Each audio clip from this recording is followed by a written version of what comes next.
Hello and welcome to week 5, Archaic to Classical Greece. Yay! Okay, so where we last left off, we were talking about the end of Bronze Age Greece. Well, really the end of the Bronze Age as far as our class is concerned. We're moving on. We talked about Dark Age Greece, that time in between the collapse of the Bronze Age, which happens all over the Mediterranean, not just in the Greek world, but you see signs of burning and cities being destroyed and things being massively disrupted all over the Mediterranean. Around the year 1000, 1100, somewhere in there. There's this kind of long, stretched out period where it just seems like there's warfare and destruction and collapse. And then you have this period in Greece that is described as the Dark Age because we just can't see what's happening because the written record fails us completely. People stop writing. That linear B that was the written language of Bronze Age Greece vanishes and nobody's ever going to use it again. And the archaeological record fails us as well because it seems that people abandoned city life and took off into the hills.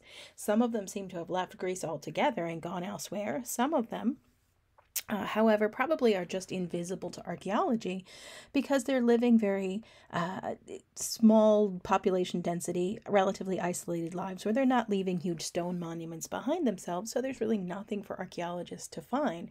It would be a stroke of tremendous luck to stumble upon the remnants of these very small individual spread out settlements. So, after the Dark Ages, as we talked about last time, the polis begins rising as the dominant political and social, structure that we associate with what we'll call Archaic Greece.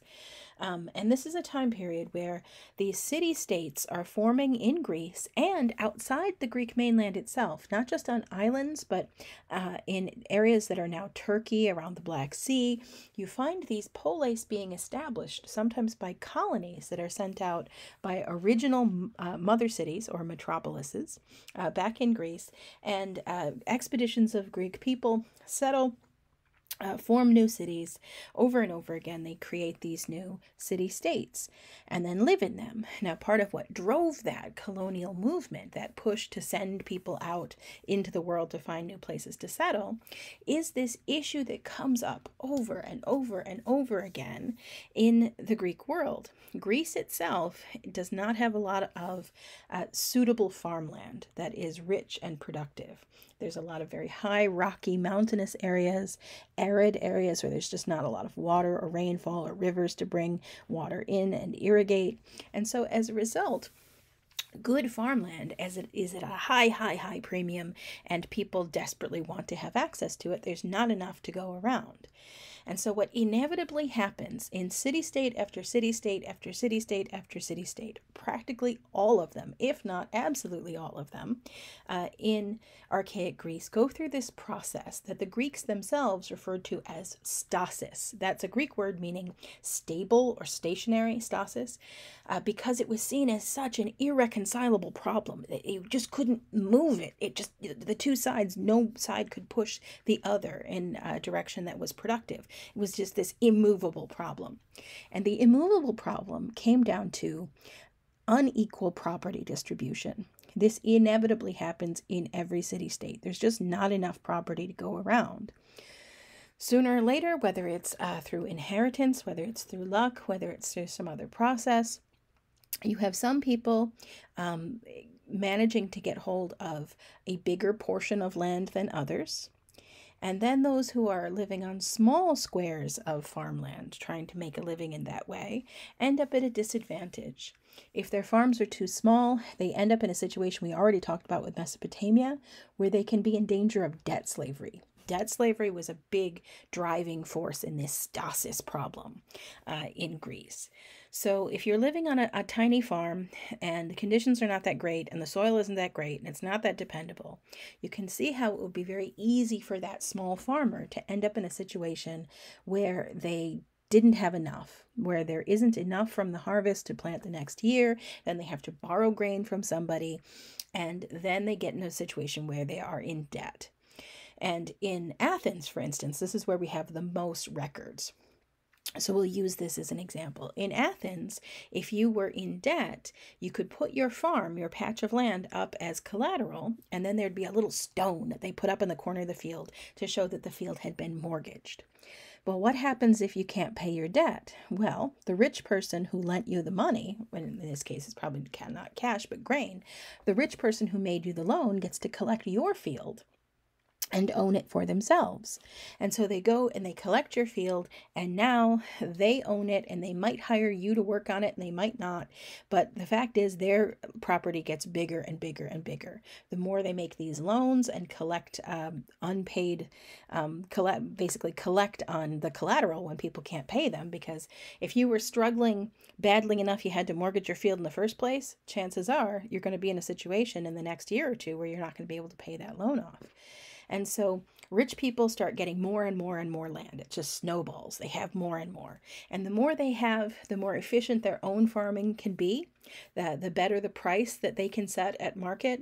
They have more control over how much profits they're starting to make. And they're in a better position to make their small farming neighbors at an even greater disadvantage.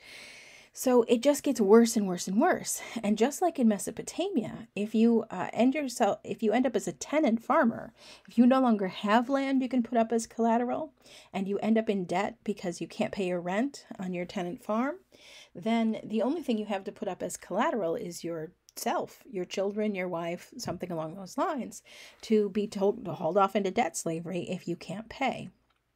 And so in this situation, it happens in Greece a lot. It's way worse than in Mesopotamia. It's way worse than certainly in Egypt, where it's almost unknown, the practice of kind of debt slavery. Not completely, but almost. It's really, really bad in Greece because there's such a shortage of good land. So what ends up happening inevitably in one city-state after another is that you have a few large landowners that get really quite rich and very prosperous, and then you have a lot of poor people, some of whom work as tenant farmers for the rich, some of whom end up having to leave town. Because if you're in a situation where you've lost your land, you really have three options. If you put yourself up as collateral and you know that you could be hauled off, and you know halfway through the growing season whether you're going to be able to pay it off or not. If you know you're not going to be able to pay, you really have three choices. You can do nothing and be collected as a debt slave and end up working for this rich jerk who lent you this money and is running everything in town anyway. Or you can leave town, and just like in Mesopotamia, if you get outside the town limits, the odds of anybody being able to chase you down and catch you are almost nothing. You can leave town, run up into the hills, and maybe get some goats and try to scratch a living up there on the land that's even worse for farming. Or three, you can fight back. And this is more a realistic choice in Greece than it was in places like the great towns of Mesopotamia or Egypt, partly because each of these polis is really quite small. And even though they have hoplite soldiers, which we talked about last time, they don't have huge numbers of troops. It's a relatively small population. And the fact is that in Greece, because of this lack of land, it's a far greater percentage of people who find themselves in this class of the very poor, the people who are struggling and on the verge of bankruptcy or debt slavery at any given time. And so sometimes there's a bad harvest and you have a lot of poor people who are all going to band together and fight back rather than meekly submit to being hauled off as debt slaves. Sometimes what happens is that there's a two-step process. You and your family run up into the hills, look down into the valley at the good farmland, getting angrier and angrier and angrier. Look around yourself to all the other people who have also run up into the hills, having to choose between a life of slavery and a life of terrible, almost starvation up in the hills, and do a little math. And you're like, wait a minute, there's a lot more of us than them. So inevitably, this stasis problem arises. The majority of people are angry. There isn't enough land for them to make a living.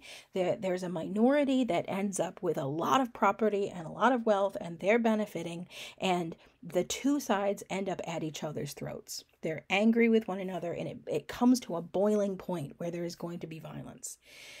And at this boiling point, usually somebody will arise who will mediate the dispute between the rich and the poor. Because if nothing happens, if nothing changes, if there's no reform, then the rich people who are calling the shots A government that's run by the wealthy is referred to as an oligarchy. That's what that word means. Sometimes you think of that as a government run by noble class, but really it's people who are wealthy. If they don't give, if they don't allow for reforms so that a greater percentage of people can live prosperously, or a greater percentage of people can have some access to government, for instance, then they're all going to get slaughtered. And so when it gets to that point, where it's at the tipping point where the great majority of people who have been pushed out of town and pushed off their land and pushed off of property and have no other good option are ready to start slashing and burning in order to get a fair piece of the pie, then the oligarchy tends to start to see reason and be willing to make accommodations.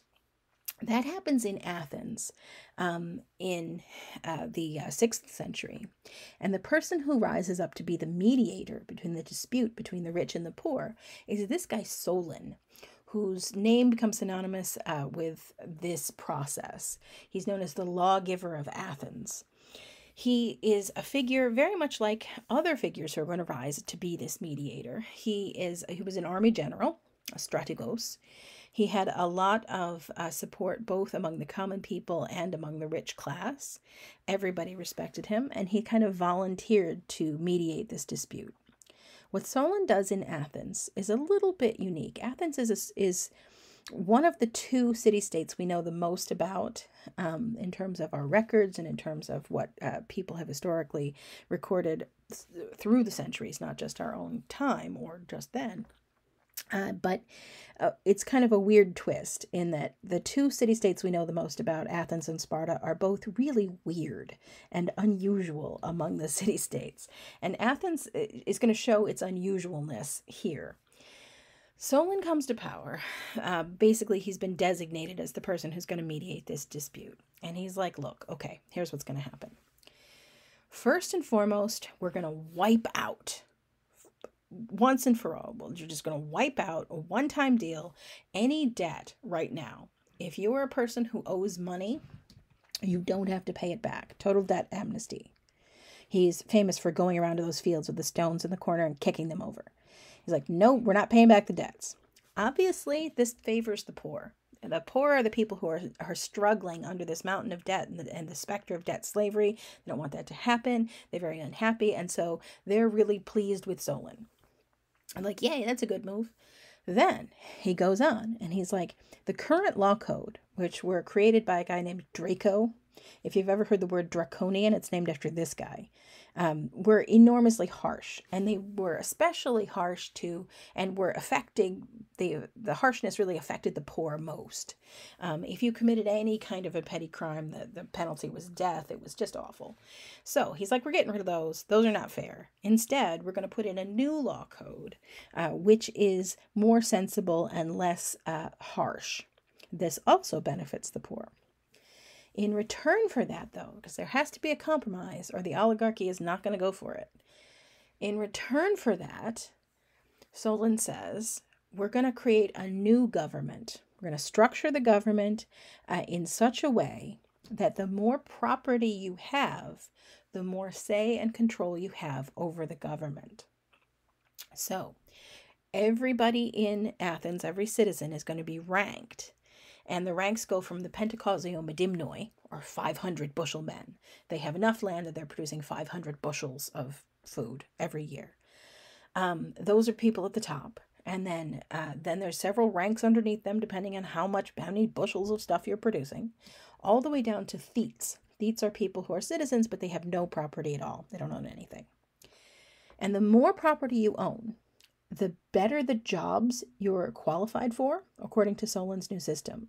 So if you're in one of this Pentakosiomedimnoi, then you could be archon, you could be the leader of the town, you could be sit in the assembly, you can have the most control and influence and say over what's going to happen in Athens. People who have slightly less property might still be able to have a seat on the assembly, but they can't be the leader of the assembly, for instance. So they still have a lot of say, but not quite as much as the super rich. And then if you get all the way down to thetes, thetes have citizenship. They are recognized as citizens, so they're protected by the laws. They'd be defended in the case that they'd been messed with by somebody from outside the town. But they have no say over government. They can't vote. They can't sit on the assembly. They have no voice. So he creates a government where how much power you have is directly related to how much property you have. Obviously, this benefits the wealthy. And for a short term, this is going to solve that problem. It diffuses the tension. By canceling debts, it means that the poor no longer are motivated to kill the oligarchy in order to escape debt, slavery, and various other horrible suffering. But at the same time, the oligarchy is reinforced and it feels good about things because now they have a formal government arrangement that gives them more power than others. At this point, Solon could have stuck around and made himself somebody called a tyrant, which in ancient Greece didn't have the same kind of negative associations, tyrant, that we have now. It's just a person who rules things. But he decides, no, that's not what he wants for Athens. Instead, he really thinks this idea of representative government, even if it is just restricted to the wealthy, is the best way to go. And so in order to prevent pressure to become an autocratic ruler, he picks up and he voluntarily exiles himself from Athens for 10 years. And he wanders around, and this is part of how we know so much about Solon. He wanders around Greece telling everybody his story and all his many accomplishments and bragging about everything and writing poetry. He fancied himself a poet. The poetry is not great. Anyway, Solon goes wandering off for 10 years. Meanwhile, back in Athens, this works for a short time. This works temporarily by diffusing tension, much the way that sending out a colony expedition works for a time by reducing the population and reducing tension. But inevitably what happens, wiping out debts one time, isn't solving the problem. Creating a government where the wealthy have all of the power is nice for them, but it doesn't solve the problem where the majority of citizens are feeling like they are being forced out of power, out of influence. They're angry about it. They're unsatisfied. So eventually what's going to happen in Athens, despite Solon's efforts, is that there's going to be the rise of one of those actual tyrants. Okay, now tyrants pop up in virtually every city-state around Greece, and there's just dozens and dozens of them. And most of them are pretty small. So we're not going to talk about them in any kind of detail, but all of them, almost all of them, go through exactly that same process. There's not enough land. The rich are more or less dominating the government as well as the economy. Then there's so much tension on the brink of violence that some kind of compromise has to be made, and a charismatic leader will rise up and end up being the spokesperson who mediates the dispute. In pretty much every case, Athens with Solon being the exception, what happens then is that mediator sets themselves up as a ruler. And as I mentioned, it's a little bit tricky for modern students because now when we say the word tyrant, we're thinking of like a bad ruler, a nasty person. But in ancient Greece, it didn't have those associations. A tyrant was just a person who was a ruler. And they managed to hang on to their power. They establish themselves as in charge, and they hang on to power, generally speaking, by offering reforms that benefit the common person. They offer governmental reforms that offer more say and more participation in government to the poor. And they also offer very often economic reforms that are going to redistribute wealth in such a way that the poor are better able to prosper. And so in ancient Greece, having a tyrant was very often seen as a social benefit. It's the guy who saves the day. And this is kind of a little bit of a paradox to a modern person with our normal modern understanding of what the word tyrant means.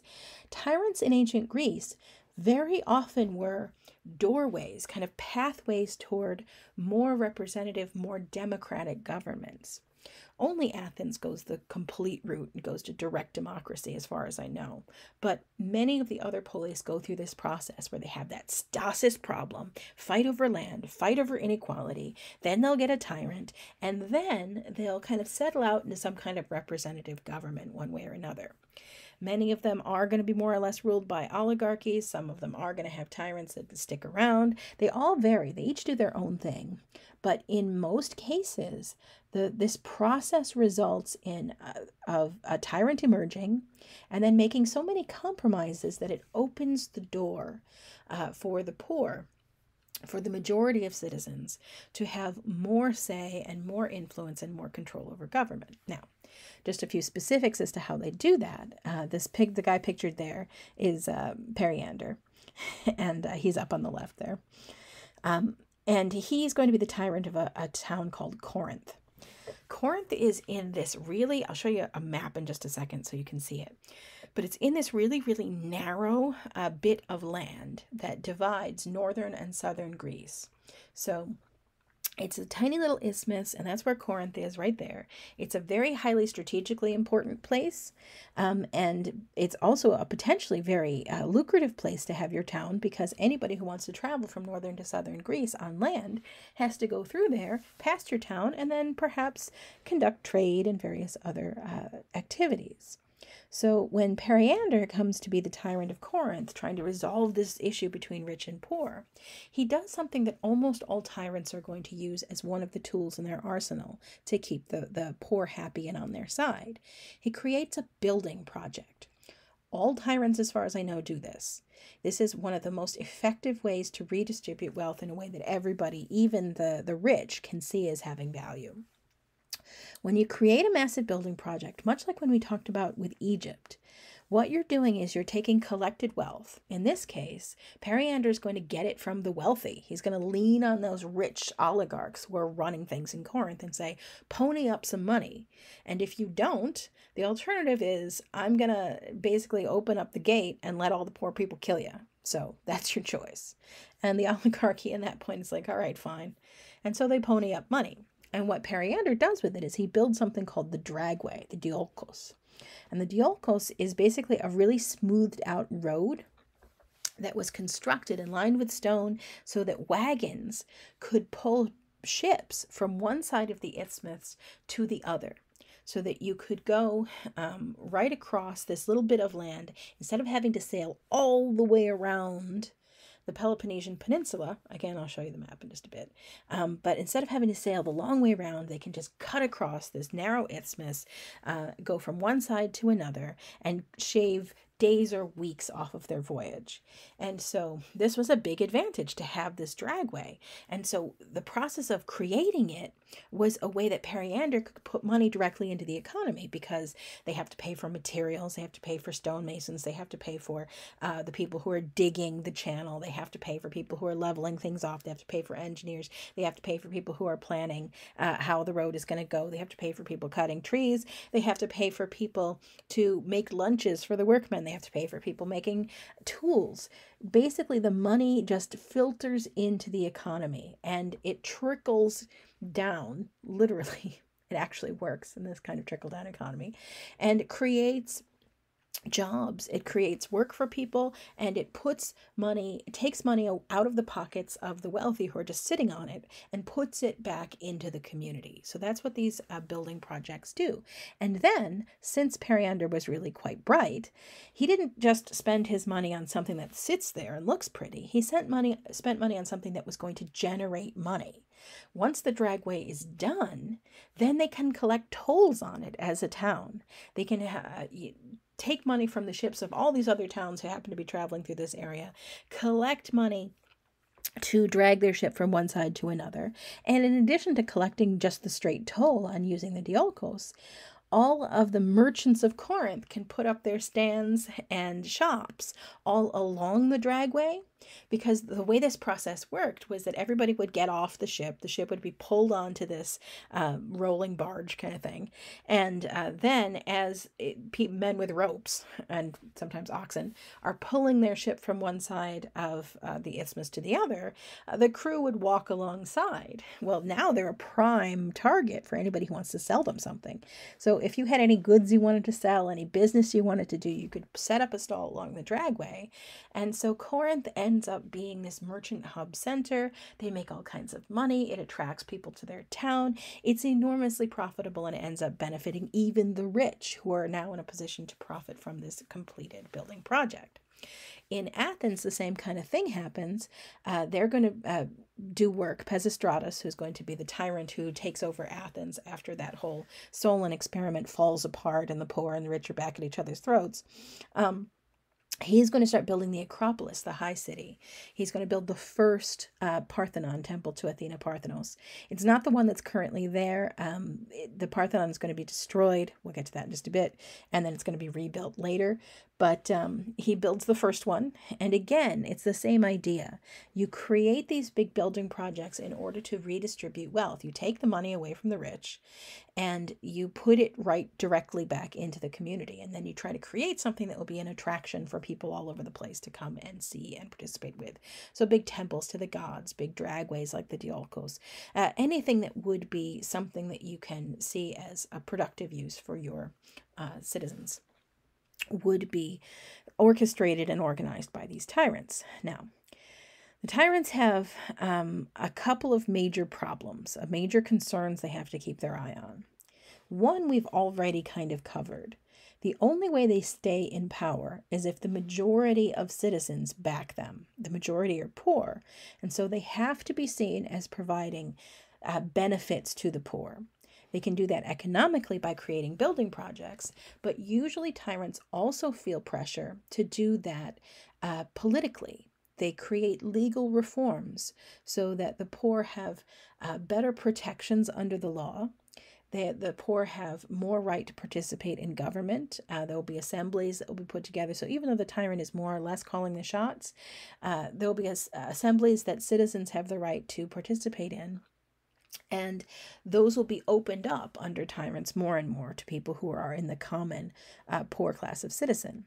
The other problem that tyrants have is the danger posed by the oligarchy. As you can imagine, the relationship between the tyrant, champion of the poor, and the oligarchy is usually fairly tense.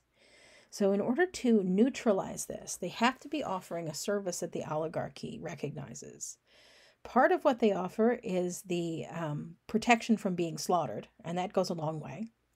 And part of what they offer are some of, good sweet deals where they have the right to supply the stone for the new dragway or something that ends up profiting. So they have to make and break and cut and deals with the oligarchy behind the scenes without alienating the common people. It's a bit of a challenge, and they constantly have to worry about being backstabbed. As you can see from that vase image in the middle there, that's what happens to Pisistratus. Eventually, he's going to get stabbed by some noble rivals. So you have to worry about that, and they have to constantly balance these two factors. Now, what some of them do is they end up finding themselves in a position where they can't. As I just mentioned, Pisistratus, you don't have to know any detail about him. He was the tyrant of Athens. He's going to end up dead. His sons are going to try to step up and take over after him. It doesn't go that well. And that's generally the story in most of Greece. These tyrants tend to be one-offs. They'll rule, they'll have this kind of charismatic leadership, they'll get the oligarchy to play their game, they'll get the common people to back them up. Once they die, very often their children, their sons, will try to come after them, but usually it doesn't work. Most Greek city-states don't go for dynasties. They don't really accept this. It just kind of fizzles and it goes out and somebody else becomes important. Usually you don't, in fact, get tyrant after tyrant after tyrant after tyrant either. Instead, what the tyrant does is kind of open the door for more representative government. And that's what happens in Athens. Pisistratus dies. His sons, Hippias and Hipparchus, try to take over. It doesn't work well. One of them gets assassinated. The other one gets really paranoid and starts flipping out and starting arresting people and killing them left and right. And it gets to be such a mess that there's popular uprising, and a guy named Cleisthenes ends up being the leader who is going to mobilize the majority of support in Athens. And in order to make sure that the poor people are going to back him, Cleisthenes comes to power on a platform where he promotes all kinds of really quite extreme political reforms. He sets himself up as the champion of democracy, rule by the people. That's what the democracy means. And so he makes an alliance with another city-state, Sparta. We'll get to them in just a bit. Gets rid of Hippias. He's overthrown. And then starts putting in all of these reforms in order to stabilize and solidify his position. Now, some of the reforms of Cleisthenes. He's going to reorganize the citizens into something called 10 tribes. This is not, you shouldn't interpret tribes as any kind of ethnic designation. Literally what he does is he draws a chart over a map of Athens and just says, if you're in this quadrant, this is your tribe. So it's really just based on your neighborhood. But he divides them into 10, like these are your demes. And then he expands the assembly, known as the Boule. It existed before him, but he expands it to have 500 members in it, which is huge when you consider that Athens is only ruling a city and the area immediately around it. This isn't like the Senate for the U.S. I mean, this is just one city, and it's got 500 members in the Boule. 50 of them come from each tribe. So it's totally done by your neighborhood. So each neighborhood is equally represented in the Boule. He's also going to reorganize the law courts. So instead of having any kind of limit, it allows between like 200 and 6,000 jurors to serve, a maximum of 500 per tribe. So if there's a court case, so there's some dispute between one person and another over something, or it could be a criminal case, didn't matter. You would go down to the assembly, like the hall of the assembly, and there was no limit on it. It would imagine a huge big space. There was no limit on it. If you were a citizen and you wanted to serve on the jury, you could show up, and the first 500 people, first come, first serve, would be allowed to be on the jury. And at the end, you could all vote on how you wanted the court case decided. So it meant that any court case, the common people, the ordinary people, members of every part of the city could come and have their voice heard. It wouldn't be a case like we talked about with Mesopotamia, where you have a magistrate who's likely from an oligarchy, from a noble family who gets to call the shots. Instead, there are courts where ordinary people are making the decisions. In order to fulfill government jobs and posts, now some of them were posts that you required expertise for. So if you were going to be a naval commander, for instance, those came from a select group of people. However, other things, like if you were choosing someone to be like the road supervisor, or you were going to choose somebody to be the dog catcher, or you're going to choose somebody to be secretary of, I don't know, the treasury or something, those jobs would be filled, brace yourself for this, by something called sortition. Sortition is a fancy word for lottery. So if you were a citizen and you were in the Boule, your name would be put into a big clay pot, and then your name would be drawn out. So they're like, okay, who do we want to be dog catcher? They'd reach in and they just pull out a name. And so it would be chosen at random in this way from eligible people. Now, once you had filled this job, if you had gotten the job of somebody who was a high counselor, you would then be ineligible to serve. Now, this happens and affects the Boule. This is how the Boule was chosen as well. So everybody in your neighborhood has their name put into a hat, and then 500 of them are drawn out. And if your name is chosen, you serve on the Boule for 1 year. So you go down and you serve for 1 year. And once you serve your 1 year, your name gets put into a different pot so that you cannot serve again for 10 years. The idea being that everybody has a shot at being in this representative government. It's not chosen by election because, according to the Athenians, Cleisthenes and others, they were concerned that election was not democratic enough. That when you have elections, rich people have advantages because they call in favors and they pressure people to vote for them, and they just go around and get their name recognized. And so that wasn't democratic enough. Elections were subject to corruption and couldn't be trusted. So the best way to do it is just to draw names. And because the Boule is so large, there's 500 members, if somebody happens to be a crank or a crackpot or otherwise a weirdo or just a jerk, it didn't really matter because they only had 1/500th of the voice of the Boule. And so if you chose people at random, it was just going to balance out. That was the idea. So many government posts, including membership on the Boule, are chosen by lottery. And they have, this is something Cleisthenes probably also instituted, the election nobody wants to win. It was a practice known as ostracism. All of this, and especially ostracism, is really geared around and designed around the idea of stopping any one person from getting too powerful, from taking over the government completely. So what ostracism was an election to banish someone from town. The way it worked was that every so often they'd announce an ostracism election. And then everybody who wanted to vote would go down to the city center and write down the name of somebody they wanted ostracized and put that usually on a piece of pottery like you see here. And then you'd put that in the big pot, and then they'd pull out the names and count them. And if anybody got over a certain percentage of the vote, exactly what percentage is a little unclear, but it's probably 20% or something like that. If anybody got more than 20% on a write-in vote, that person got ostracized, kicked out of town, exiled for 10 years. Even though they'd committed no crime, done nothing wrong, they just got booted out. The reason and purpose for this was to stop anybody who might be getting too ambitious, who might be plotting to take over the government using their reputation or their money or their influence or their status or whatever else, is to boot them out of town before they can get too powerful. There's a story about that. It's kind of a fun story, so I'll tell you. And it has, there's a tie-in with the ostraka that I'm showing right there. There's a guy named Aristides at one point in Athens, and he was wealthy and he was well respected and everybody liked him, and he did all these kind of charitable works, and he was famous for being very smart and having good ideas and really making a good influence on Athens, and he was just a nice guy, shall we say, and a clever person, and somebody who was a natural leader. That was the implication of the story of Aristides. And so one day they're having the ostracism election, and he's walking through town, and an old man flags him down and says, young man, come over here."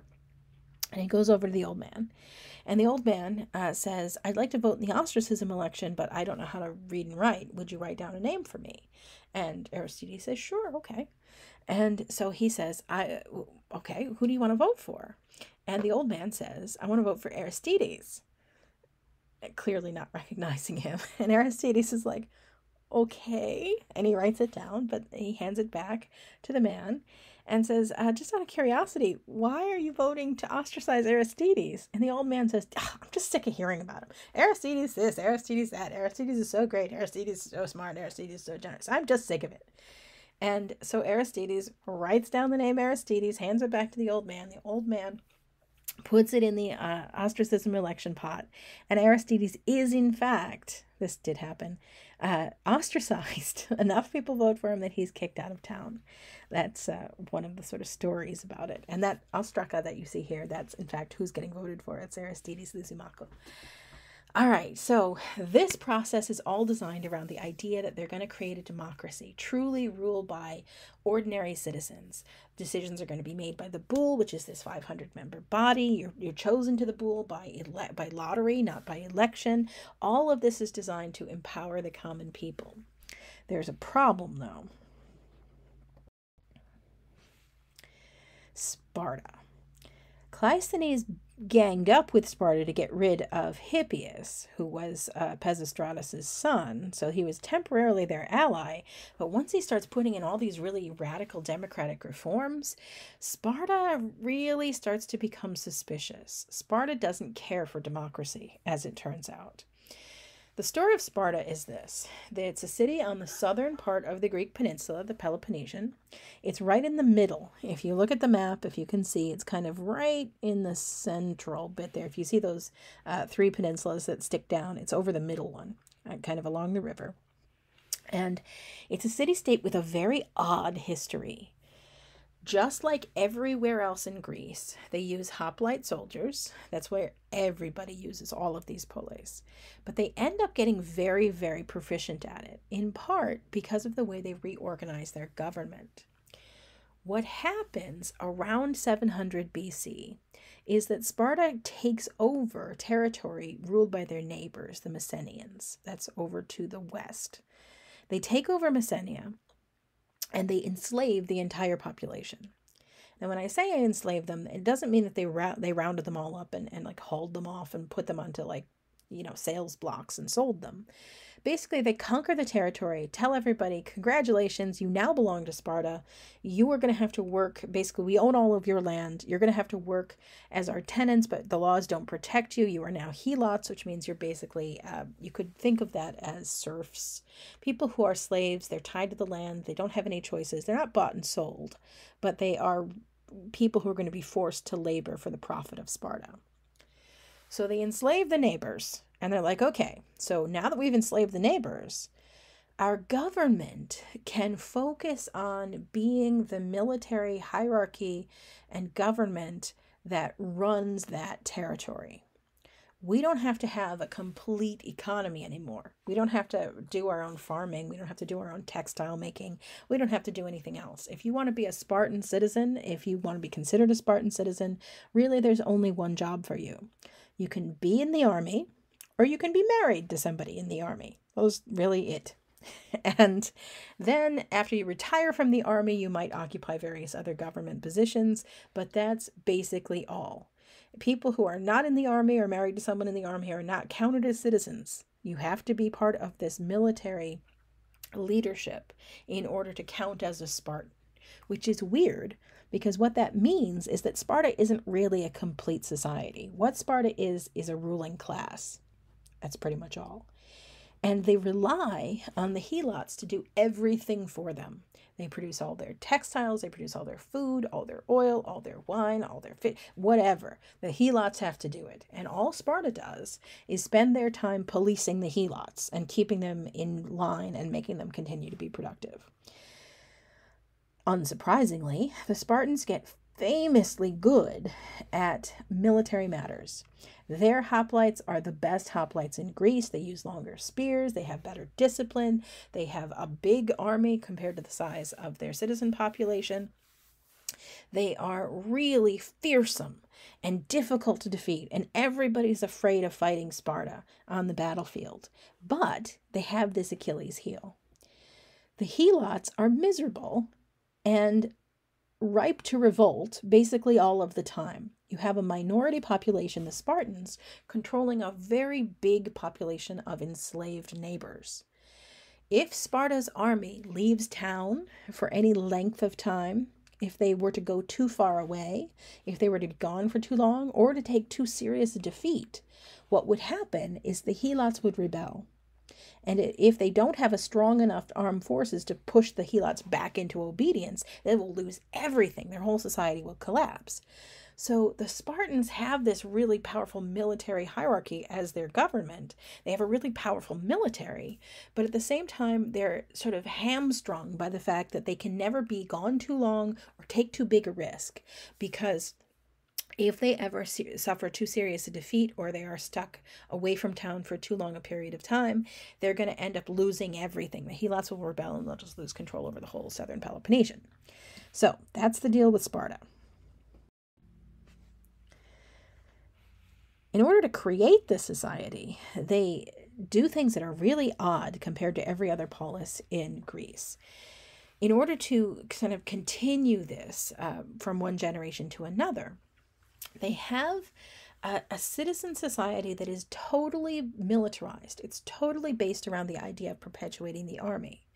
So for that reason, children are going to be publicly educated. If you're a boy and you're born in Sparta, you get to live with your mother until you're 7, at which point you're trucked off to the Agoge, which is the Spartan military school, military academy, where you are given a rough and difficult education. This is all down to Xenophon, who was an Athenian in exile, by the way, who's going to write down what Sparta was like. Sparta puts all of their kids in military school from the time they're 7 or so. And the conditions there, according to Xenophon, are really very harsh. He describes how the kids are always kept a little cold, a little hungry, never given quite as much as they need, never given anything too comfortable, to toughen them up and also encourage them to steal the rest of whatever it is they need. And so in order to get well fed, they have to steal the extra food. In order to have enough warmth, they have to steal extra blankets. But if they're caught stealing, they're punished severely.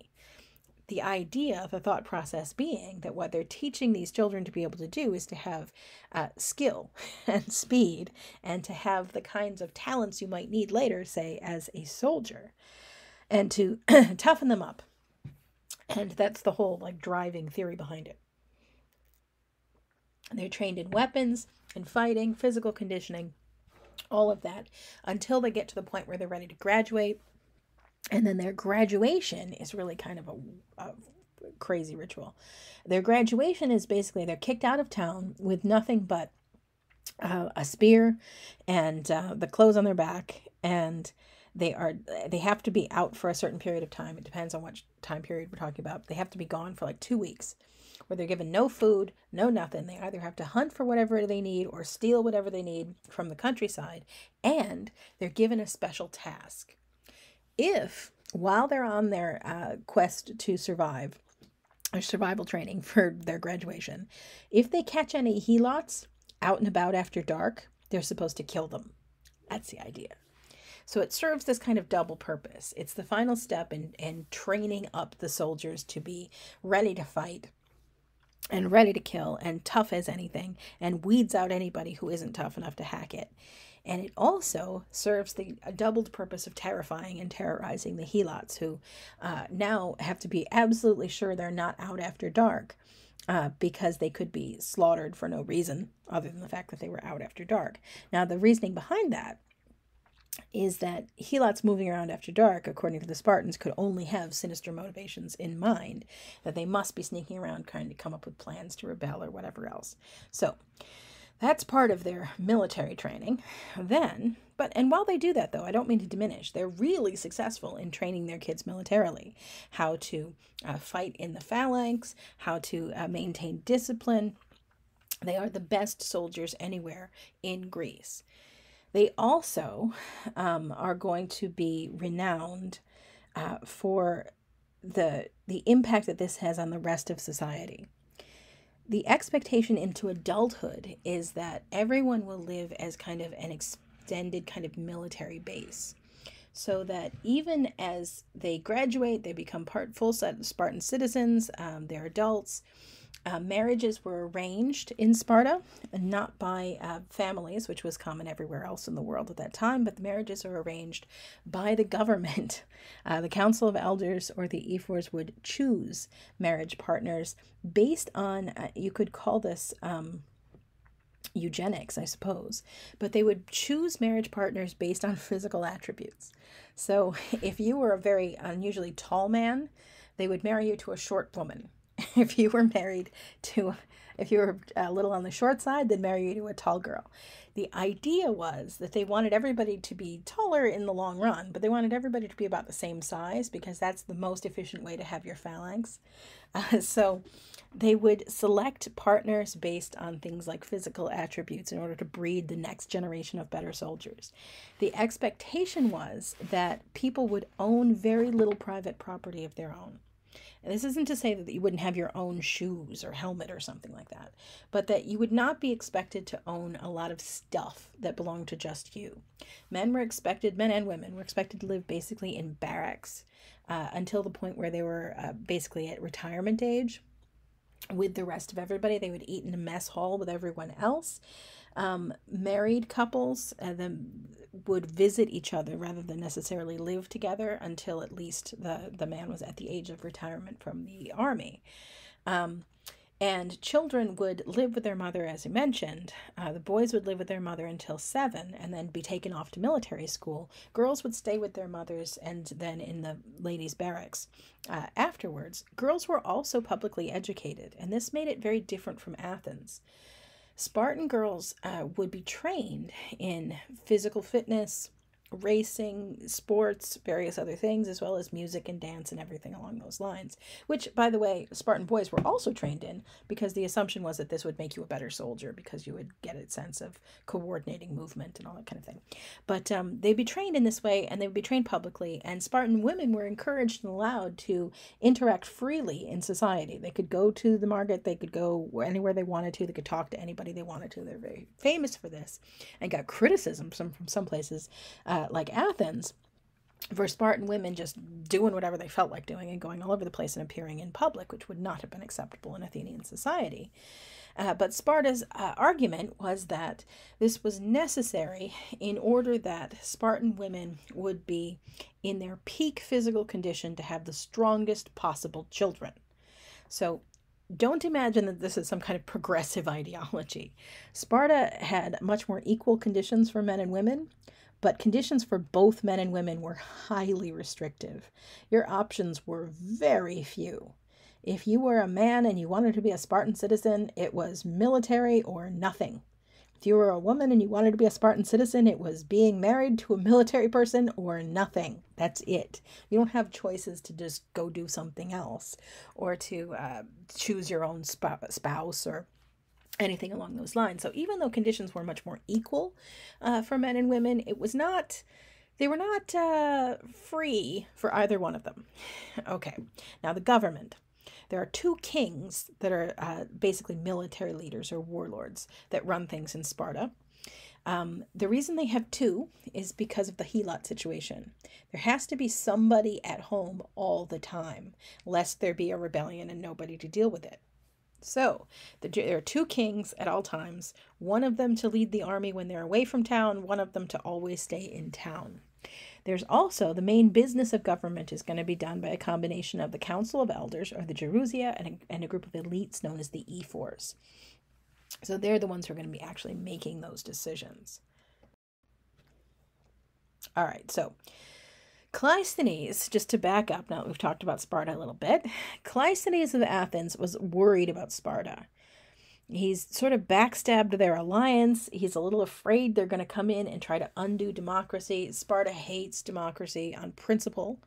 They're deeply suspicious of it, because any promotion of the idea that the common person ought to have say over their government, over their lives, goes completely the opposite of how Sparta organized themselves. This is a society in Sparta that enslaved their neighbors and forced their own citizens into a life where they have almost no personal liberty. So they really don't like that kind of ideology and are afraid of it spreading, so they're hostile. So Cleisthenes looks around and is like, I need an ally that could possibly back me up against Sparta. The problem with that is that Sparta is so tough, so what is he going to do? Well, he thinks for a minute, and he's like, you know, who actually could scare Sparta a little? The Persian Empire. Bum, bum, bum. In the year 500, the Persian Empire is enormous, as you can see here. It encompasses all of what is now Turkey, Syria, the Eastern Mediterranean, Iraq, Iran. The heartland of the Persian Empire is what is now Iran. At the time, it was called Media. And then eastward from there, all the way to the boundaries of India, it is enormous, huge territorial empire. It had been spreading from about 550 BC. It had been getting bigger and bigger and bigger, using the time-honored tradition. So here's the Persian Empire. And this is Lydia right up here, what is now Turkey. They'd use the time-honored tradition of spreading big, huge territorial empires. They get a big army together, roll into town, and lay out an ultimatum to the people they encounter. Join us or die. And if you join up, there's benefits. You get to be part of this big empire, so you get part of the economic network, the trade network that the empire can provide. You get protected from any enemies that you might have from outside by this big empire that will now defend you. You get access to new infrastructure projects, road building projects, temple construction, all that kind of wonderful jazz. And in return for this, what you're expected to provide, according to the Persians, is really quite minimal. You have to provide some soldiers for the army, and you have to pay your taxes and acknowledge the oversight of a satrap or a regional governor who's going to more or less keep public order and make sure people are doing what they're supposed to be doing. But for the most part, you don't have to change practically anything about your life. You don't have to learn Persian if you don't want to. You don't have to change how your city government works. You don't really have to change practically anything about how you live or do your business.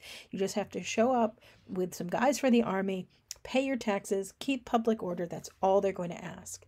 So they roll up with a big army, join us or die. Some people are like, okay, we'll join. Some people are so eager for this, in fact, that they'll actually send out messengers to the king of Persia and be like, we're interested in joining. Can we do that?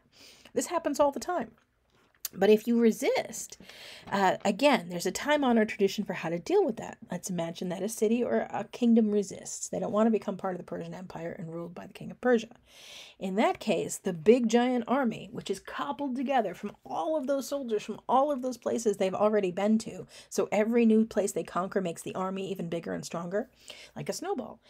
So they take all of that huge army and they overwhelm the opposition, they crush them, and then they offer them a deal. This is how you conquer a big swath of territory if you're interested in doing that. You offer a relatively sweet deal once your enemy has surrendered. You're like, okay, we'll bring you into the, I understand you resisted, you tried it, but you failed.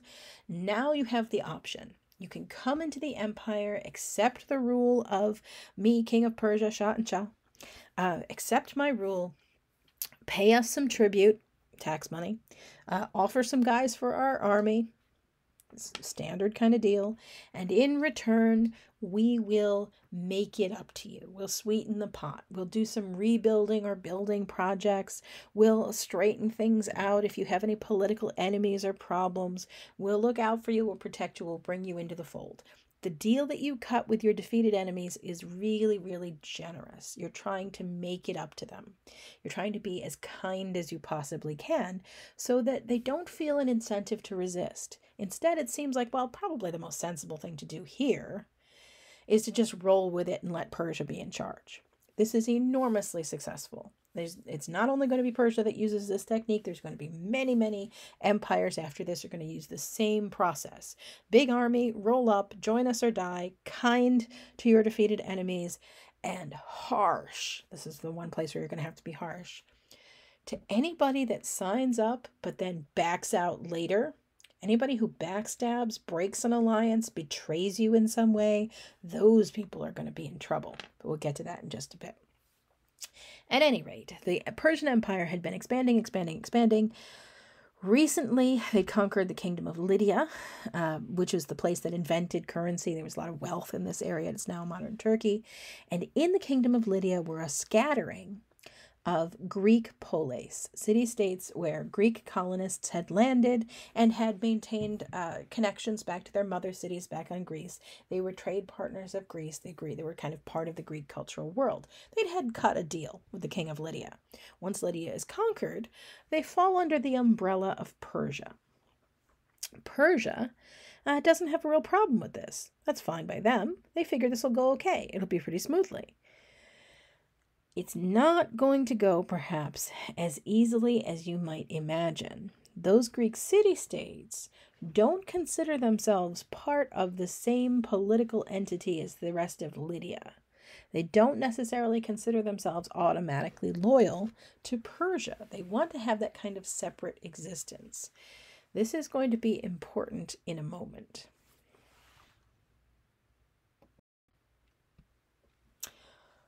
Okay. So, in 508 or 507 BC, Cleisthenes, remember him way back there from Athens? He's looking for an ally against Sparta. So he sends ambassadors to the king of Persia, Darius the First. At this point, Cyrus is dead.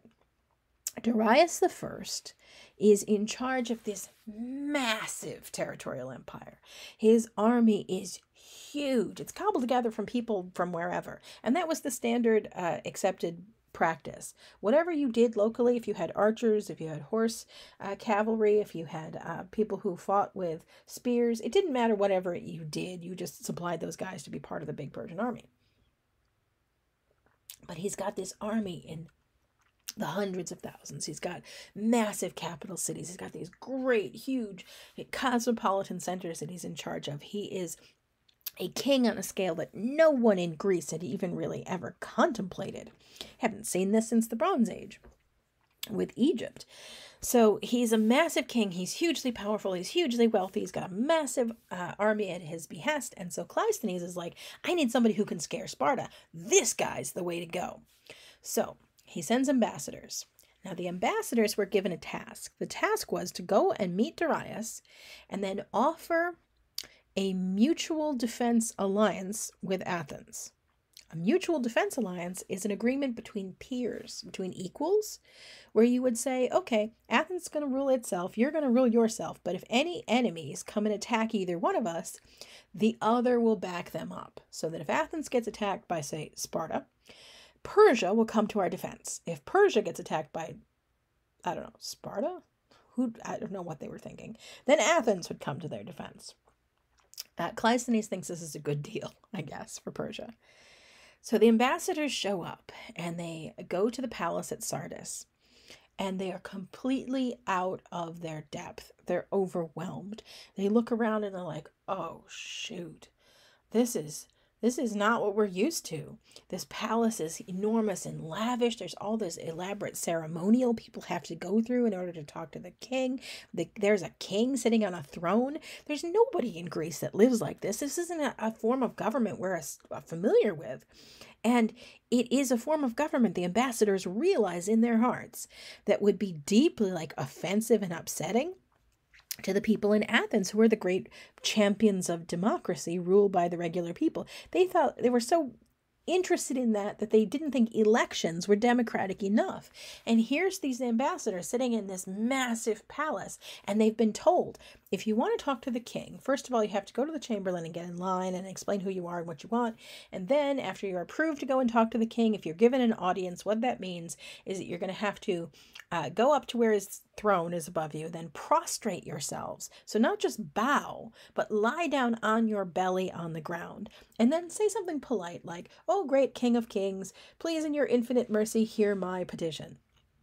And they know.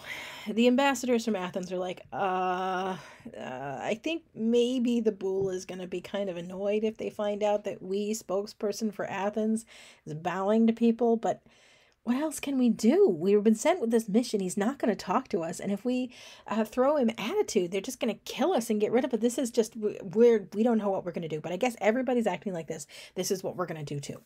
So they do it. They're like, fine. And they go and they bow to the king. They prostrate themselves. Oh, great. King of Kings, please hear our petition. And he's like, yes, what is it that you want?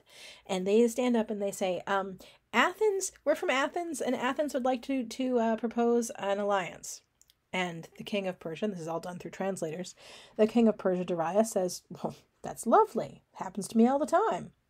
No surprise there. You want to become part of Persia. No big deal. Draw up the usual contract, and then that's it. That's the end of the alliance. And this is a problem. What the ambassadors were thinking was that there would be an alliance between two peers. Never entered the king of Persia's mind. Darius never considered this. He had to ask where Athens was. He's like, what's Athens? Where's Athens? And they had to be explained to him. And he's like, oh, that sounds nice. And the contract he expected was being signed here was that Athens was volunteering to become part of the Persian Empire, which was nothing new. It happened all the time.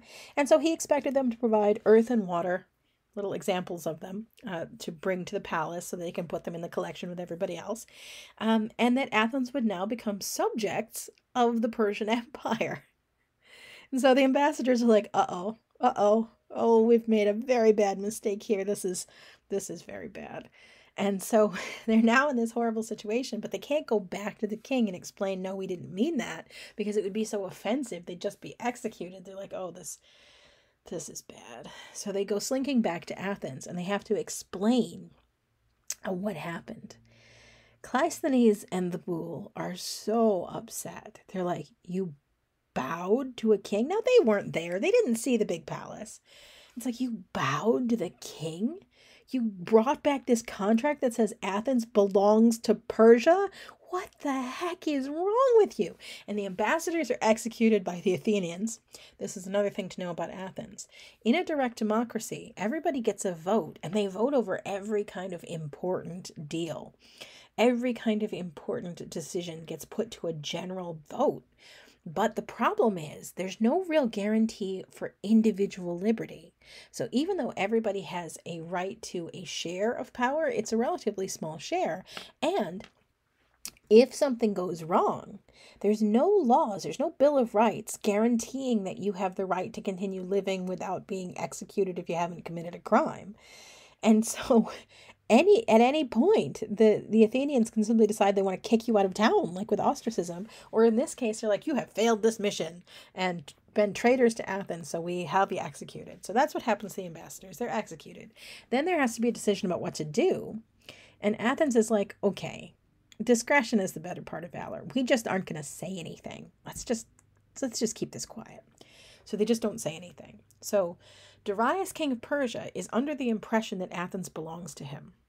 That's important to keep in mind.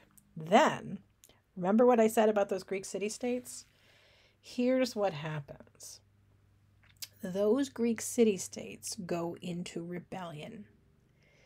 They decide to fight against the king of Persia. This is the one thing, if you're going to hold together a huge regional empire, you cannot tolerate.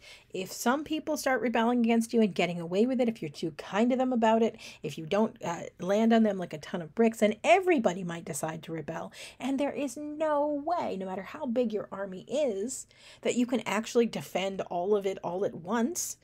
It would be an endless warfare, just miserable fighting if you let any of it start turning its back and betraying you. So when you get rebellion, what you do if you want to hold together one of these empires is land on them like a ton of bricks. So that's what happens. The Greek colony states are like, we don't belong to you. We won't do what you say. And they call on their mother cities. They're like, we need troops and supplies and weapons and things to prepare for a war against Persia. And Greek city-states decide to pony up. They're like, yes, daughter cities, colony states, we will send you troops and supplies and support, and we'll back you up, and we'll help you out against Persia. Long story short, Persia wins. They win quickly, they win decisively. The city-states surrender. And then Darius sits down and has to get a report. Okay, which of these city-states have rebelled, and who helped them out? And so somebody, an advisor somewhere, starts reading him off a list. Okay, here are some of the city-states that have backed up these colony states. And they going through them like, okay, Corinth, Sparta. He's like, okay, I never heard of these places. I guess that's fine. I understand. I may, frown at them, but whatever. Then, as they're reading off names of cities that have backed up the Ionian colonies, they get to Athens. And Darius says, whoa, wait. Athens? Don't we have a deal with Athens? Look up the records. And they look up the records, and sure enough, in his account of things, there's a treaty arrangement with Athens. And he's like, that means Athens has betrayed us. Now we have to do something.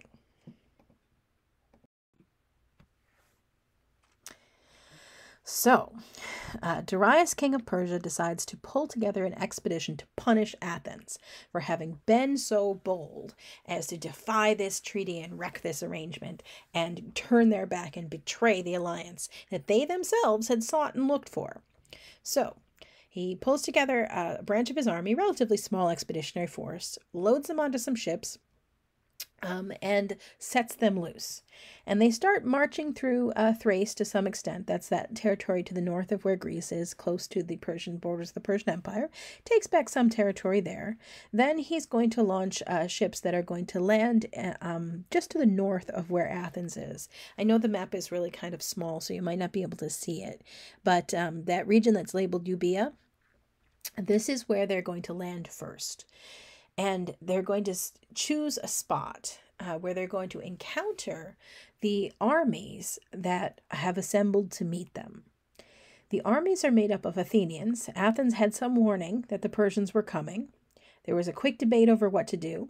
There was a quick distress call that they send out to all the other city-states in Greece that are like, Persians are coming to attack us. And you know what Persians are like. They just take over territory, so we'd better do something to fight them off.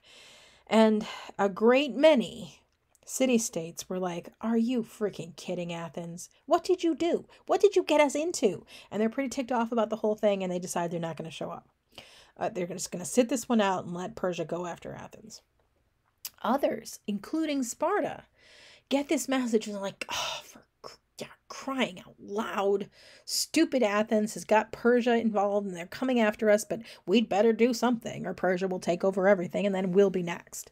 So Sparta starts dithering. They're like, okay, well, we'd better send somebody to help, but we can't be away from the Helots for any length of time, so we're going to drag our feet and leave the last possible moment. So they pull together some army guys, and they drag their feet, and they start getting themselves ready to get on the march.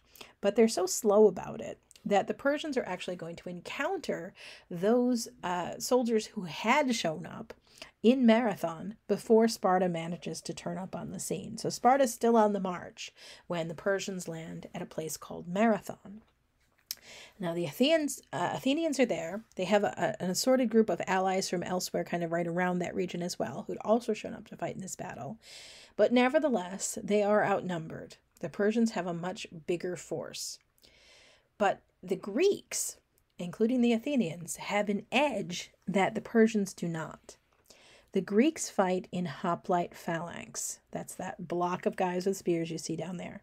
They have breastplates. They have very severe, heavy armor.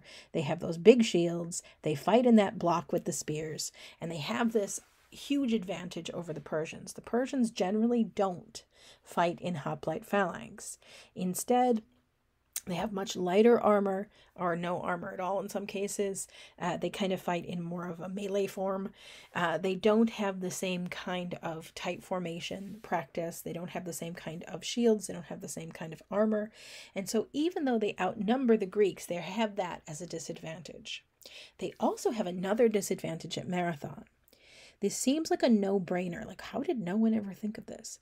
But as you can see from the upper right-hand picture, the Athenians come up with a fun strategy. They make their phalanxes line up in such a way that they're very deep on the wings, on the sides. They make kind of a C shape.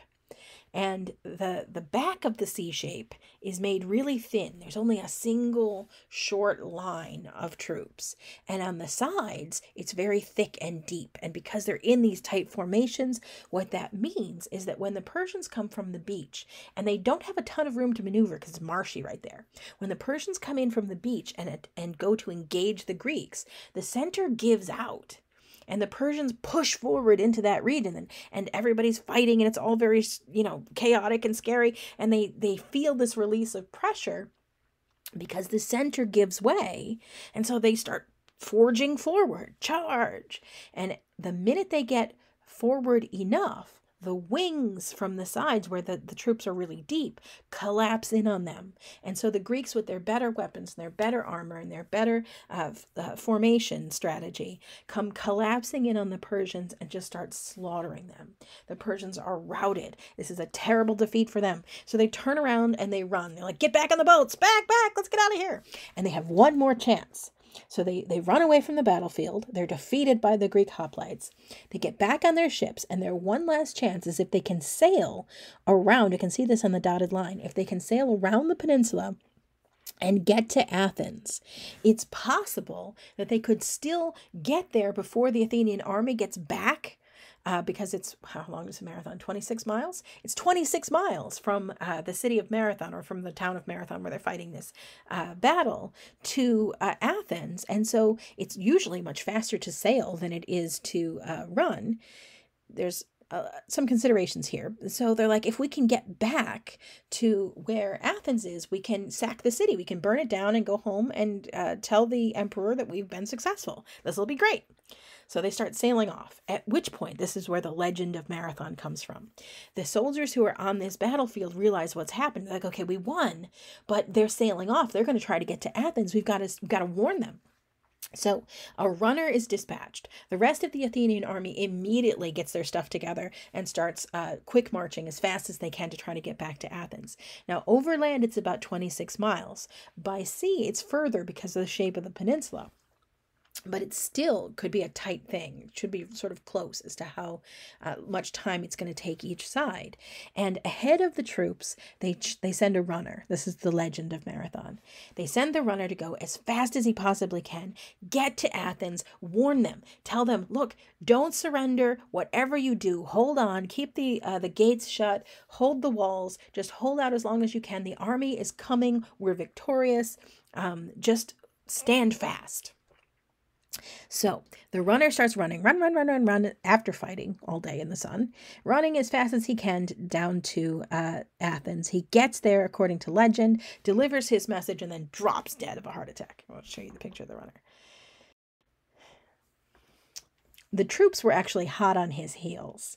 So he gets there, he delivers, Pheidippides was his name. He delivers his message. They're like, okay, we're standing fast. And it's kind of anticlimactic, but the actual army of Athens shows up just kind of hot on his heels not too long afterwards, as well as troops from Sparta. Remember, they had set out a little too late, so they didn't actually fight in the battle, but they turn up at this point and are told the battle's over and Athens has won. And then Persia comes sailing around the corner and prepares themselves for their last-ditch effort to burn down the city and take off. And what they find is that the army is already there surrounding the city, and the city walls are intact, and there's no way that this is going to work out. And so the Persians come sailing up, and they're like, gosh, darn it, look at, oh my God. Well, I guess there's nothing else we can do. And so they turn around and they sail back to Persia. And so this is the first Persian invasion. It happens in 490. And it is a victory for Athens and its immediate neighbors. They used their troops, they fought off the Persians, they raced them back to the city and discouraged them from any further aggression. Sparta agreed to participate, but they showed up too late. And believe me, Athens is never going to let them live it down. The Battle of Marathon ends up being this kind of massive folk legend for the people of Athens. It is an enormous source of civic pride. It's an enormous source of kind of identity. For instance, to some extent, how important it was to people, how proud they were if they took part in this Battle of Athens, because it was unthinkable. Persia was so powerful, even though they'd only sent a relatively small expeditionary force. They were so big, they were so powerful. Nobody in the world thought for a second that Athens could fight them off, especially not by themselves, not with just their immediate neighbors. That was ridiculous. Nobody would have believed it. And so the people who fought in this battle, this was like the defining moment of their lives. Aeschylus, for instance, was a dramatist. He's a playwright and a poet. And he was so accomplished with his playwriting, which was very important culturally to Athenians, that he won the prize at the Festival of Dionysus 13 times. This is the equivalent of a Pulitzer Prize or the Nobel Prize for Literature in Greek culture. He won it 13 times, but on his tombstone, all it really says, I'm just going to paraphrase here for you, is here lies Aeschylus, son of Euphorion and Gela, and he fought at Marathon. That's it. That's what he decided is how he was going to be remembered. That's what people thought was important and cogent about him. So Marathon was a massive, massive victory for Athens, and it becomes a very important kind of civic moment for them. But they know the king of Persia is not going to listen. Pardon me. Let this go. Okay, excuse me. The king of Persia is not going to let this go. They know the Persians are going to come back. They're on their way. So, in the intervening time, there's debate. How are we going to best prepare for what we know is coming? We know the Persians are going to come back at us. So what are we going to do about that? It was a couple of strokes of luck for the Athenians at this point. One, despite the fact that the king of Persia, Darius, immediately begins plotting and planning a second invasion, after 3 years of putting together his army and his plans and his logistical strategizing, Egypt, which had been conquered by Persia, rebels. And Egypt was so valuable. They produced so much grain. They were so rich. It was so important that Darius absolutely cannot ignore that. He has to deal with Egypt first. Second stroke of luck, Darius happens to die at the end of that process. So while he's still planning to go avenge himself on Athens, he drops dead. And then his successor has to kind of struggle with his brother, and there's kind of a complicated process, and it takes some time. The other thing that's important at this point is that silver mines were discovered. So big silver deposits were discovered at Trireme, which is close to Athens. And so Athens all of a sudden has literally money to burn. They discover a lot of wealth kind of at their feet, and they have to debate how they want to prepare for the next coming attack they know is coming. A leader named Themistocles in Athens successfully argues that what they should invest in are ships. He's like, look, there's no way. I mean, we were okay against the expeditionary force, but there is no way we can possibly deal with the might of the Persian army. It's too big. There's too many of them. And there just aren't enough people in Greece. Never mind the expense of hoplite armor and weapons. We just don't have a big enough population to fight off the Persians if we only rely on our land fighter forces. We have to invest in ships, because the one thing we're much better at than the Persians is building naval ships.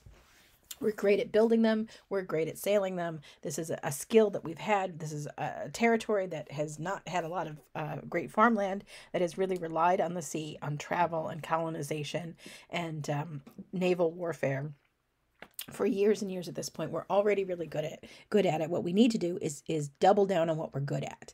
Let's build fancy new warships, train with them, and be ready, and have the best navy possible.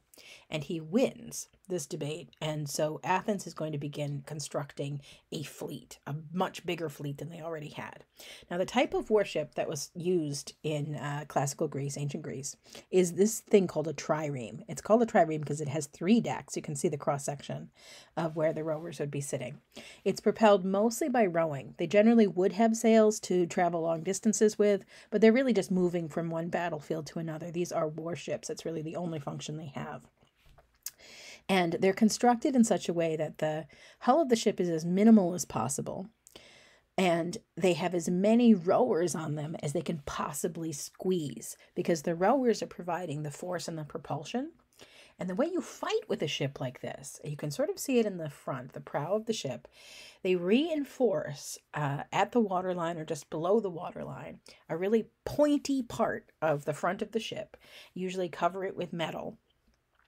And then usually on top of it is kind of a hook sort of structure, so that the goal here is that you line up against your enemy ships.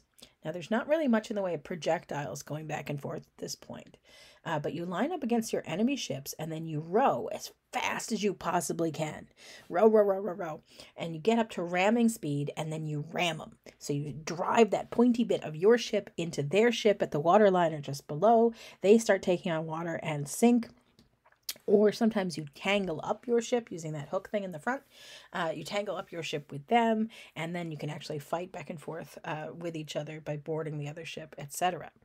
Now, this is really complicated and hard. It's not the easiest thing to be able to do, because you're trying to line up your great big boat, and they can have hundreds of rowers on them. You're trying to line up your boat and ram them while they're trying to ram you. It's not easy. There's no motor. It's difficult to do this. It takes a lot of training and practice, and the crew has to be well trained, and the people who are steering have to be well trained, and the people who understand the strategy for how to move your ships in such a way that you can track the enemy ships, they have to be really well trained.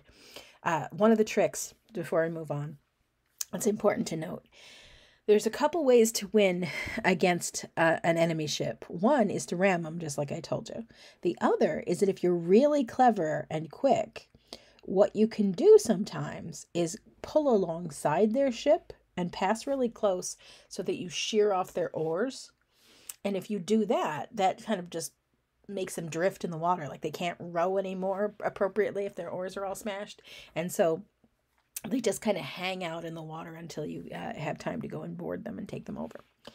Okay, So that's how the ships work. Themistocles argues they need a lot of them, and so they build a lot of them. They're complex, they're difficult to build, they take expertise to man, and Athens has all of that, and so they start putting it into play. So, Darius dies, his son Xerxes takes over. He had to fight his brother in order to do that. He takes over and begins resuming that process of avenging Persia against Athens for having shown them up and disgraced them so badly at Marathon. So 480, 10 full years after the Battle of Marathon, Persia is going to launch a massive, full-scale invasion of Athens. And while they're on their way, they're not going to stop just at Athens. They're going to conquer all of that territory. Thrace, Macedon, Thessaly. They're going to grab as much of that as they can. That's the goal. And then get further into the Greek peninsula and grab up territory and expand Persia even to be even larger than it currently is. All of that is part of this mission. And so Athens gets wind of it. They immediately send out distress calls to everybody. We all have to decide whether we're going to fight the Persians or not. Some people are going to, some people are not going to. A great number of city-states are going to do a big one of these. Whoop, no thank you. I think we might join you rather than die. However, most of them, when they realize that it is going to be a full-scale conquest this time, not just an expeditionary force to mess with Athens, are going to rally up behind and form kind of a group of allied armies that are going to fight all together against the Persians. Greece has some advantages in this battle. They have hoplite phalanxes. They fight in that strategy that gives smaller numbers of troops a balancing advantage against the Persians, who have less armor. They have poorer weapons. They generally aren't man-to-man as effective. However, the Persians compensate by having enormous numbers of troops. Now, if you were to trust the primary source for this, Herodotus, who is sometimes described as the father of history, we'll talk about him in our readings. If you were to trust Herodotus on this, he would tell you that the Persians have millions of troops, which is just impossible. They don't. Exactly how many there are is a subject of tremendous debate, but it's a lot. So we're probably looking at, realistically, something perhaps approaching 100,000 troops on the Persian side. Way, way, way, way, way more than the Greeks could ever put on the field. That's the important thing to know. So, the Persians have a massive numeric advantage. But this itself has its own disadvantages because they're putting that many people into the Greek peninsula. Remember what we just spent minutes and minutes and minutes talking about, what the Greek peninsula is like. There's not enough food being produced in Greece to feed all of the Greeks. That's why they had to keep sending out all these colony expeditions. A massive army on the march has almost zero chance of being able to kind of like loot enough supplies for itself, which means that the Persians have to set up supply lines. They have to continue bringing in food and replacement like material like socks, like the equivalent of socks, sandals, the shoe soles, which they're wearing right through on the rocky terrain of Greece. Broken weapons have to be replaced by regular weapons. They have to set up supply lines to keep their army fed and supplied while they're in Greece. And they're going to use ships in order to do that. They're going to be sailing from Persian territory over to the Greek peninsula. So that's how they have to do that. This is going to be a disadvantage. So the advantage is they have lots and lots of troops. The disadvantage is that keeping those troops fed and supplied is a massive logistical challenge, and they can't do it unless they have a constant supply line from Persia. Okay, the other thing that is the advantage of the terrain. The terrain of Greece is, as I've talked about many times, high and rocky. There's lots of little blind valleys. There's lots of nooks and crannies. There's lots of high, inaccessible hillsides. It is fantastic terrain if you want to run away and hide. So if a massive army were to show up on your town's doorstep and say, join us or die, it's not like you're in the huge open plains of Central Asia. If they say join us or die and they're on the doorstep, people in these Greek city-states can simply decide to go with option C, which is let's run up into the hills and hide. And the chances of the Persian army actually chasing them down and catching them are almost nil. So this is something that the Persians have to deal with constantly as well. The terrain is unwelcoming. It's difficult. It's unfamiliar. It's hard to navigate. It just presents challenge after challenge after challenge. Even just getting the troops over to Greece, because there's so many of them, was such a massive logistical challenge. Now, I'm going to give you a quote from Herodotus. Now, I don't have time to get into it. We'll talk about when we do our reading discussion. But Herodotus is sometimes referred to as the father of history because he's going to attempt to give an account of the Persian Wars that puts it in context. It's not just a chronicle where they're like, in the year so-and-so, some people invaded, that's what happened. It's an attempt to explain what happened and why. And that's why you can say this is perhaps a history rather than a chronicle. And Herodotus does this, but he is inventing the genre in a sense. And so he infuses it with things that we would be more familiar with from like epic poetry. So he infuses it with all these little artistic flourishes. There's supernatural creatures in it occasionally. There's all kinds of elements that we would see as almost more mythic than historical. And one of the things that he does is he'll sort of reconstruct out of imagination what he thinks that Persians were up to. Now, in some cases, he has sources for this. There were Greeks who knew what the Persians were up to. There's communication back and forth. It's not like there's no intelligence. But in some situations, he simply makes up speeches. And this is one of those where Herodotus is going to make up a speech to explain this first process, how the Persians are going to get there. Then they began to build bridges across the Hellespont. This is the narrowest point of water that divides what is now Turkey from the European side of things. It's called the Straits of the Bosporus or the Hellespont. It's not even quite a mile across. And if you don't get across this stretch of water, you have to go all the way around the Black Sea. You have to walk a long way. And so Xerxes wants his army to march the shortest route possible, so he's got to find a way across the Straits of the Bosporus. So they began to build bridges across the Hellespont from Abydos to that headland between Sestus and Miletus, the Phoenicians building one out of ropes made from flax, and the Egyptians building a second one out of papyrus. From Abydos to the opposite shore, it's a distance of almost 2/3 of a mile. So basically, the emperor of Persia is building a temporary bridge so that he can march his troops from across the straits. No sooner had the strait been bridged than a great storm came on and cut upon and scattered all their work. Xerxes flew into a rage at this, and he commanded the Hellespont be struck with 300 strokes of the whip, and that a pair of foot chains be thrown into the sea. It's even been said that he sent off a rank of branders along with the rest of the Hellespont. He commanded the scourgers to speak outlandish and arrogant words.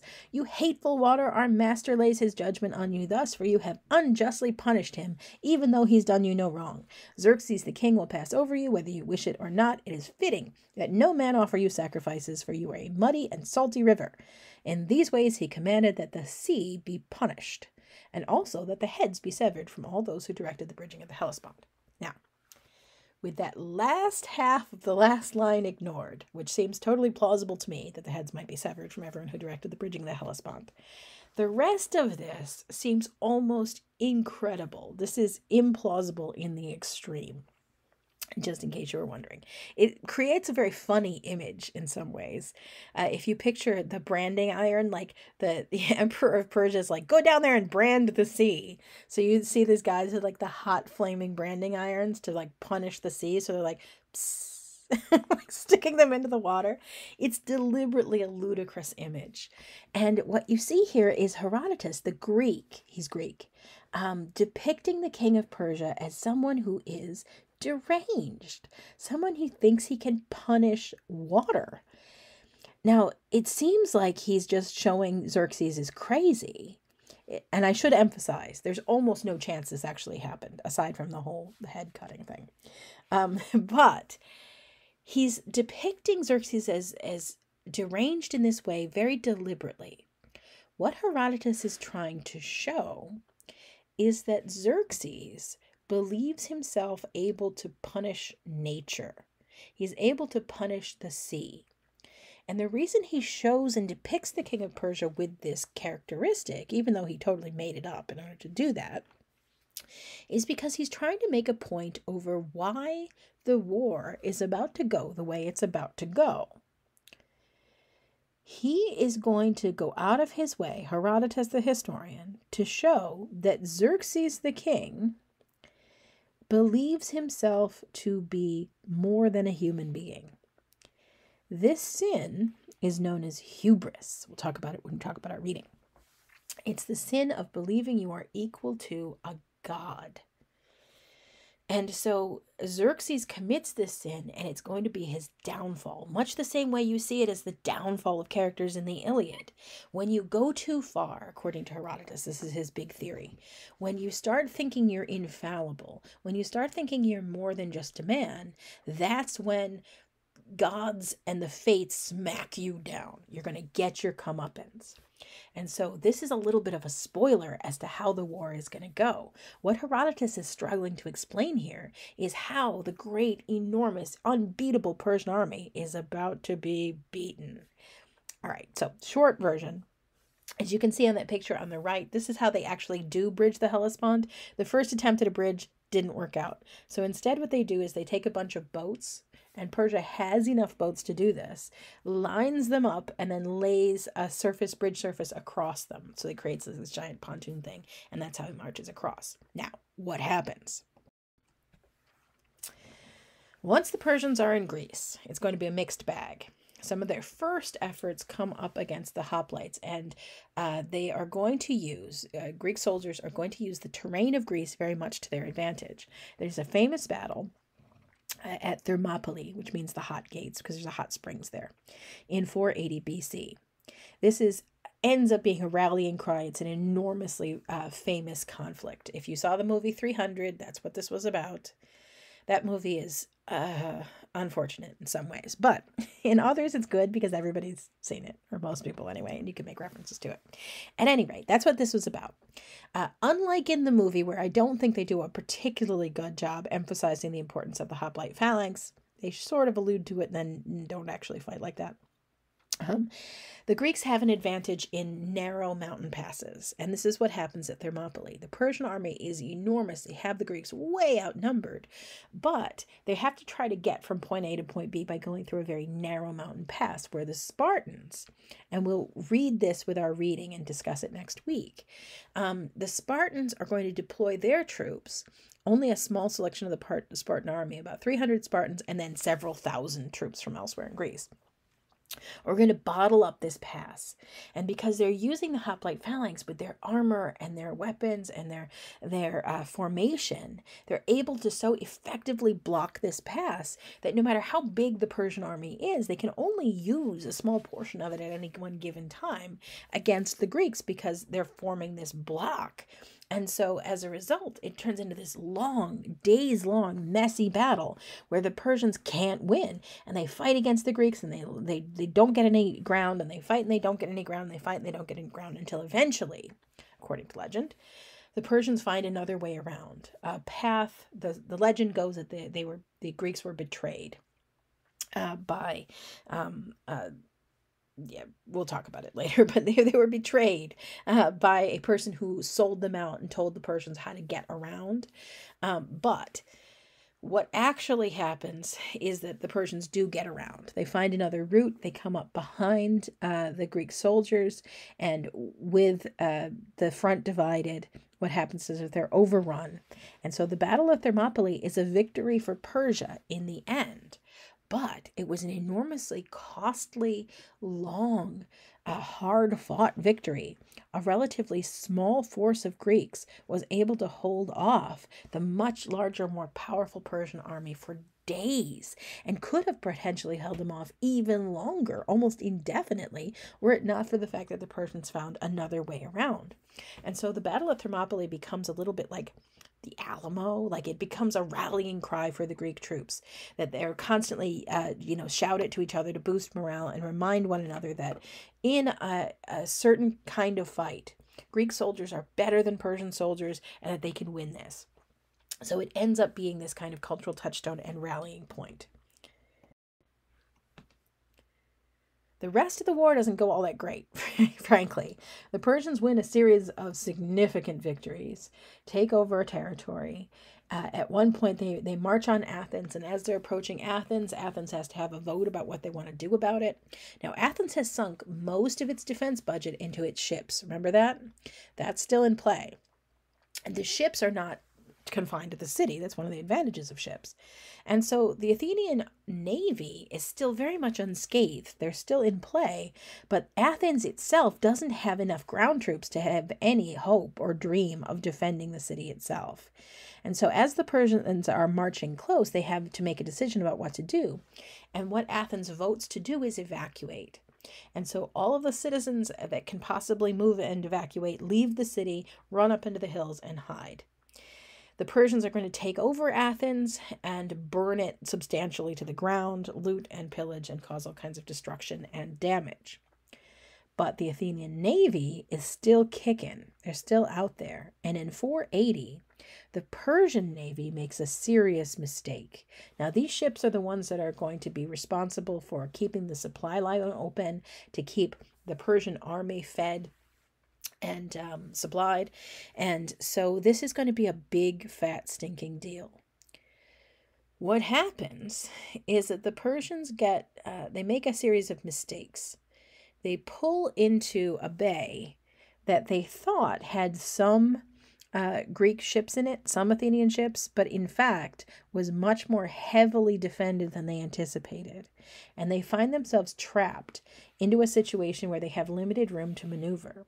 And they come up against Athenian forces. And Athenian forces are some of the best naval forces in the world at this point. They are really skilled. They know what they're doing. They had the advantage. They had the advantage of surprise.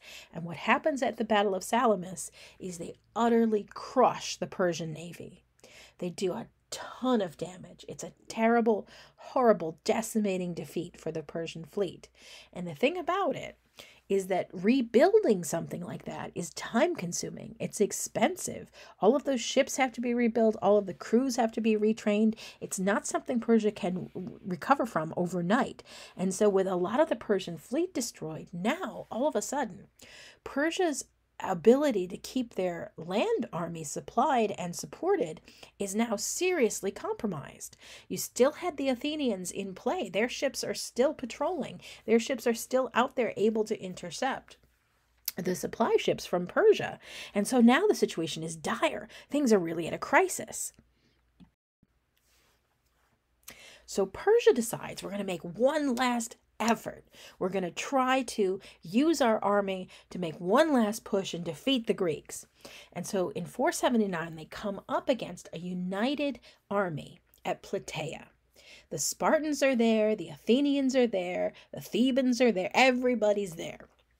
And so the Persians come to attack. There's a series of mistakes made. I'm not going to get into all of the strategy, but basically by doing a poor job choosing their terrain and then falling for some of the same mistakes they made at Marathon, what happens is that the Persian army is utterly routed.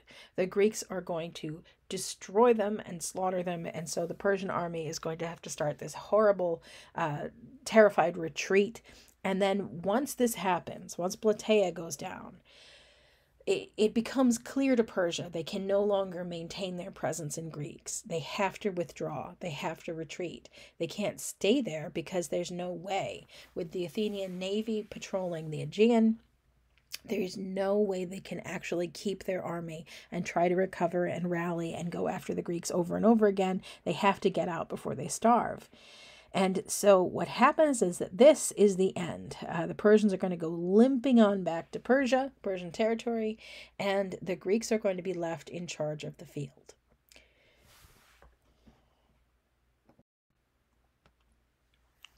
Once again, this is a tremendous victory for Athens. This is going to be something that they claim, even though Sparta is going to take part in the Battle of Plataea, even though they fought in some of the battles against Persia and they were important in their way. What actually defeated the Persian invasion was not those land battles. What defeated the Persian invasion was the destruction of the navy of Persia. And who did that? It was Athens. And so after the second Persian invasion, Herodotus, among others, have to scramble to figure out how in the world this happened. How did the most powerful empire anyone was aware of end up losing twice to Greece, especially to Athens, this place that was not famous for its military endeavors? How did this go down? And so Herodotus has to write his histories, which we'll talk about in our reading, and everybody else has to come to terms with, what is this new world order now? What's going to happen now? And so after the Persians retreat, it's not clear to everybody that this is going to be it. Now, you and I perhaps know, if you've looked ahead in lecture, that this is going to be it. The Persians are never going to launch another massive invasion of Greece. This is going to be all. But no one knew that at the time. And there had to be steps taken to prevent it from happening again. And so now, in the aftermath of the second Persian invasion, there's all these decisions that have to be made. There's all of this recovery that has to get done. Athens itself got burned to the ground. Remember that? So they triumphed, but they have to do a lot of rebuilding. And then they're concerned that Persia is going to come back at them. So what Athens does with some of its neighbors is comes up with an alliance, the Delian League, that was developed in order to create a mutual defense treaty with other Greek city-states. And the point of the Delian League was to build a huge coast guard, a big fleet of Greek ships. Because once again, they realized the strategy that works against Persia is not having land armies, because they can never have enough people in Greece to have a land army that would compete with Persia. But keeping a navy so powerful that the Persians can't support their land army in an inhospitable place like Greece works really well. And so Athens has a bunch of things on their plate. They want to rebuild their city. They want to make the most of this new status boost that they get over having been the victors over Persia. And they want to spearhead this Coast Guard movement to keep the Persians from attacking and invading a third time. So the Delian League is developed, and at first it's voluntary. Anybody who wants to be part of it, Athens takes the lead, but anybody who wants to be part of it has to provide some ships and crew and some time for those ships and crew to train in order to create this Coast Guard Navy.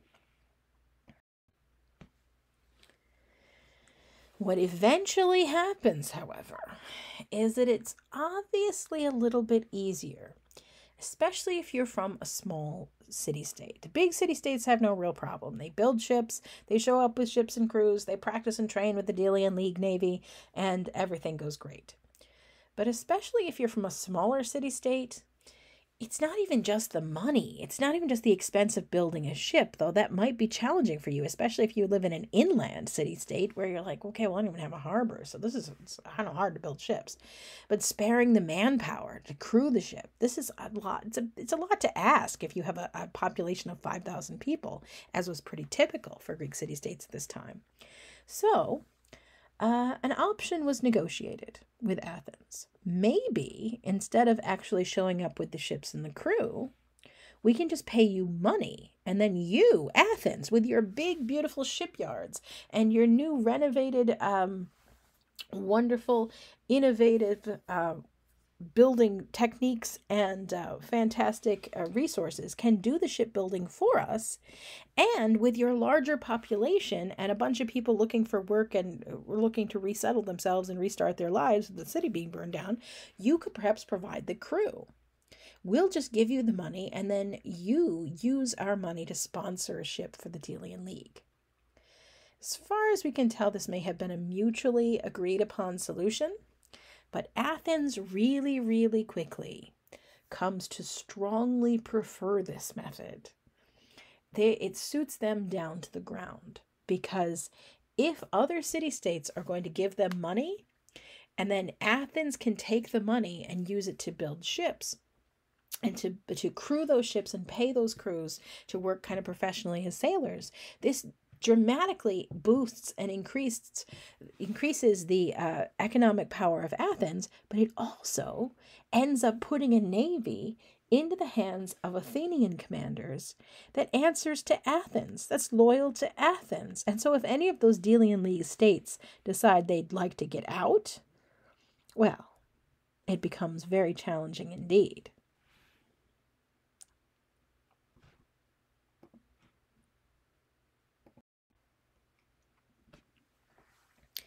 So, what's about to happen, and this is where we're going to pick up next time, Athens is going to start diverting some of those funds. Instead of just building ships, they're going to start making justifications a little at a time at first.